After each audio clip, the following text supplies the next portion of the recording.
So friends, ये reading हर किसी को नहीं मिलेगी, केवल कुछ ही भाग्यशाली लोग हैं जो इस रीडिंग तक पहुंच पाएंगे, क्योंकि महादेव कहीं ना कहीं अपनी ब्लेसिंग है जो उन्हें देना चाहते हैं कि आपकी लाइफ में कौन सी ब्लेसिंग है जो आप अट्रैक्ट करने वाले हैं। सबसे पहले एनर्जी से कनेक्ट होने के लिए पेज को फॉलो कीजिए, कमेंट्स बॉक्स में जाकर हर हर महादेव टाइप कीजिए और रील को शेयर जरूर कीजिए, खासकर अपने 4 दोस्तों के साथ, ताकि महादेव की ब्लेसिंग आपके ऊपर हमेशा रहे। लेट्स सी महादेव आपको क्या गाइडेंस देना चाहते हैं, कौन सी ब्लेसिंग है जो आप अट्रैक्ट करने वाले हैं, क्या न्यूज आने वाली है। पावर की एनर्जी है, focus on your need guys. आपको एक पावर, एक अथॉरिटी मिलने वाली है, आप एक थ्रोन पर बैठने वाले हैं।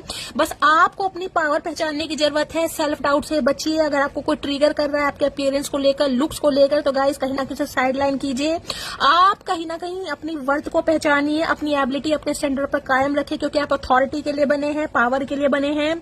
गिफ्ट की एनर्जी है, भगवान की कृपा से आपको एक गिफ्ट भी दिया जा रहा है जिसकी वजह से आप बहुत सरप्राइज होने वाले हैं। डुअलिटी की एनर्जी है गाइज, कहीं ना कहीं